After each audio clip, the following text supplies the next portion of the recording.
Welcome to Gene and Mike do the New York Times crossword. Hi, I'm Jean. And I'm Mike. And today we are doing the crossword for Sunday, March 30th, 2025. So, on what must be either the last day or very close to the last day of March. Very close. Very, very, very close. Very, very, very close. Mm-hmm. Did you do the crossword? I did do the crossword. And was it a close thing or did you just tear through it? I wouldn't say I tore through it, but I did finish it in a pretty expedient time. Mm-hmm. Good. What about you? I did all right. I got hung up somewhere. Let's see. It was mainly around the areas of 10 down, baguette in Vietnamese cuisine. I was giving up by the time I got halfway through baguette, and that crossed with 25 across. Fraudster Sorokin profiled the Netflix's Inventing Blank. Mm-hmm. And I'm like, okay. And that turned out to be Anna. Right. And the baguette turned out to be Ban Mi. Banh mi. I'm not sure how that's pronounced. Have you ever had any? But it looks like Ban H me. Yes. Just a spelling I wasn't anticipating. And that M was sort of the Natick letter for me, and that came out at 32 across. The Emmy statuette depicts a winged woman holding one. And I'm like, okay, A to A, that isn't a word. A tob, that isn't a word. A talk, that isn't, and I went through the entire dictionary and I thought about A-T-O, I thought A-T-O-M, A to M, what's an A to M? And then I realized, it's Adam. That is correct, yes. Did you know that? Mm-hmm. Really? Do you know what other statuettes are holding? Like, for example, Oscar doesn't hold anything. Really? He barely has arms. Okay. and I don't know what the BAFTA is like a mask. It's just like I can't believe you know so much. You should be on Jeopardy. Oh, right. You'd clean up in I'm not sure about the SAG Award. That is some sort of a figurine, I think, but I don't know what they're holding. Yeah, if anything. I had no idea that any of these things existed. I just assumed they gave you little scrolls or something. A little gift card to Panera's. Congratulations on winning your Oscar. Enjoy your Subway or whatever it is that we're going to give you. But in addition to that was sort of, I think, the hardest part for me. I mean, I had a few other parts that, I sort of had to dig, but it's a Sunday, and this was by Simeon Siegel, who I think tends to write tougher crosswords, as I recall. Yes, I think he does a lot of clever ones. Yes. I associate that name with, clever themes and particularly like Thursdays, where there's always some sort of gimmick. He seems to be into that. Then he's done a total of 16 crosswords, and 11 of them were on Thursday. So I can believe that. I thought he was like a Thursday author there. That seems to be his favorite day of the week so far. Well, he's good at it. Mm-hmm. Very good at it. This was a fun theme. Yes. The name of the puzzle was Mark My Words, and that was quite apropos, because all of the theme clues had some kind of punctuation mark in them. And it took me a while to figure out what was going on, but eventually I got it. And just as an example, the first one, 27 across, had a period and then the words "not this" in brackets. And the answer to that was, that's beside the point, which it is. Not this in brackets would be that. Right. And then it's next to a period, so that's beside the point. Yep. And all of the answers were common phrases like that, but you had to kind of suss them out of the punctuation marks that were in the clues. Another one that was kind of cute, I thought, was 62 across, and it was the word composed with a couple of asterisks on either side of it. And the answer to that was written in the stars. Composed is written and is flanked by these two asterisks, which look like stars. So written in the stars. So that was the theme, and it was very clever. And all of them were I thought rather humorous. Yes. Although there was one I didn't quite understand, and that was 87 across, and it was the word alumnus, and then next to the degree sign. Right. So it's postgraduate because they're an alumnus, they've graduated, and it's a postgraduate degree. Oh, but I mean, it could just be a graduate degree because an alumnus is a graduate. So I couldn't figure out why the post was there, why we had to have the post. Yeah, I'm not even... It may be post-graduation degree, but alumnus is a graduate, so it could have just been graduate degree. So I had a little trouble with that one, but all of them were just very clever, very funny. Well, and I really enjoyed answering this puzzle because of the theme. Right. I just was like, once I figured out what was going on, then I'd look at it. Okay, now what could that be? What could that be? And they were all common phrases. I knew all of them, but yeah, very clever. I like the ... ancient that was 35 across, prehistoric periods. Yes, that was funny. And then 52 across was #believes, and it's buys by the pound.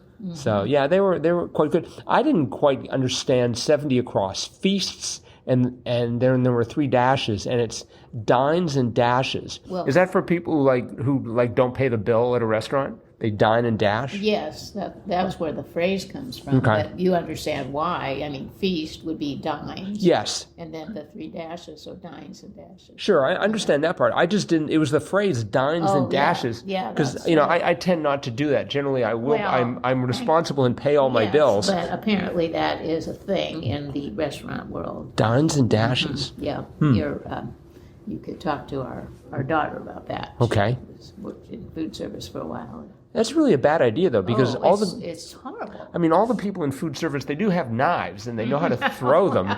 It just seems like... I hadn't thought of it in that respect. Really? I just think it's an awful thing to do. Oh, it is an awful thing. Because, I wonder how the restaurant makes that up. I hope they don't take it out of the server, because they already don't make very much money. But, not even, they don't even give a tip. They don't even pay. Right.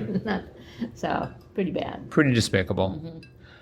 31 across was film attire for George Clooney and Christian Bale, bat suits. Yes, I had trouble with that one. Well, I got the word bat, and I'm like, well, what do they wear? It's like costumes. I don't think on the suits. I mean, there's no tie. Suit. Well, I put capes, bat capes. Yes, that was... Because I don't know, I just had that in my mind, capes with superheroes. But, it was bat suits. I eventually figured it out, but I was the same way. I got the bat part, and I'm like, oh, what will you call that? Bat costume. 9 across was like duh, and the answer was obvs, OBVS. That's a new one for me. For obvious? It has appeared in the New York Times before. Oh, it has? Today and in October on Halloween of last year. Oh. And it was clued as duh in text speak. Okay. Well, maybe I was thinking, it's just something you say if you're texting, or something you write when you're texting. But here I sort of got the idea that it was like people would say that in conversation, like, that's so obs. That's really hard to actually say, obvs. I mean, when you say obvious, you sort of get a brief pause where you allow the muscles of your throat, lips, everything to sort of readjust. Obvious, you can sort of change direction. But if you try and say obvs, there's no rest period. No, you got to do it all at once. That is a little tricky for the tongue there. If you look at a similar sort of bit of slang, adorbs. Adorbs is fine. You're at the end of the word. Adorbs. Yes. Mm-hmm. And obs. But obs. Right. To get that V sound is really, it's obs, but it's obs at the end there. So yeah, that's a tricky one. It's interesting. There's a new word that I've been seeing pop up a lot lately in various places, incel, which stands for involuntary celibacy. For people who can't get dates, I think that's what it amounts to. Originally, the word was invicel, and because they use the word V as part of involuntary. And I think, I'm not sure about the connotation. It might have sort of a rude connotation now. Originally, it didn't. It was just people who couldn't get dates. Anyways, they dropped the V, so it's incel, which is a lot easier to say than invicel. I see. I mean, invicel almost sounds like imbecile, but... Yes, it does. Huh. All right, that was definitely off topic. 22 across was architectural projection and Oriel. Oriel, yes. Okay, you say that with a sense of authority there. So, what is an Oriel? It is like a protrusion out from a wall, like a bay window. It's kind of a form of an Oriel, or like in Gothic and some medieval architecture. They'd actually build out like a place for a bench to be surrounded by windows, and it's Oriel. Mm-hmm. You're doing these great hand gestures. Yes, I know. It's too bad. One of the few disadvantages of a podcast. But yes. Okay, Oriel. And then we had that crossed with 14 down, question of self-reflection. Turned out to be, aren't I? I know. I had who am I? Yeah, that's where I started, yeah. But no, aren't I? Aren't I what? And then next to that, 13 down, reproductive systems, copiers. Yes. That was sort of cute. I did get that one right. Okay, good. Because I figured it's not going to be anything related to biology. Another place where I was having trouble was 56 down, small scale amount. Turned out to be ounce. Yes. Was not ready for that. And the one next to it, 55 down, proteins hypothetically responsible for mad cow disease, prions. Yes, I did not know that. That sounds like a car. I know. Well, that's Prius, but I'd never heard that word either. I wonder if the Prius people prions or prions. I don't know. I'm going with. Well, it looks like ions with a PR in front. Yes. So prion sounds right. Yeah. And probably the Prius people would appreciate it if you said pri rather than pre. Probably. They're probably suing the scientist who came up with that name. I would not be surprised. 66 across, Canadian dollar, informally, the loonie, L-O-O-N-I-E. That's right. My favorite clue was 62 down, Diamond Jubilee World Series. Yes. Now that baseball season has started, I thought, oh, how appropriate. That was a challenge for me. Actually, quite a few of these were had to dig a little bit for them. 89 down, period that a couple dedicates to themselves. Us time. Us time, yes. I thought it was going to be like first me time, but that would leave out the other person of the couple. Singular. Yes. And then U.S. time sounds like they've changed all the clocks to be on one time zone. I'm hoping for Central. It's the only one that makes sense. So we had 61 across. Here, too, I was having some difficulty. Hold together was cohere. Yes. And I was having trouble with that because 58 down was Schitt's Creek co-star Catherine, and it was O'Hara. That's correct. I had enough letters that I thought it was going to be O'Terry. Oh. Isn't there someone? Sherry O'Terry. But, I had the O, I had the A, and they had the R. And just like, it's got to be O'Terry. And so that sort of messed up my cohere. And 50 down, Egyptian symbol of life. I should know this one by now because we've seen it so many times. Ankh, yes. A-N-K-H. Yes. Yes, that's embedded in my memory now. Really? Whenever I see that Egyptian symbol, I know that. We had 97 down, like a bodybuilder's arms, veiny. Yes, that one, I couldn't think of anything. I thought brawny, but it didn't fit. But right. Another amazing one to me, 51 down. Only solo artist in Billboard's #1 singles in 7 consecutive decades. Cher. Yes. I was blown away by that.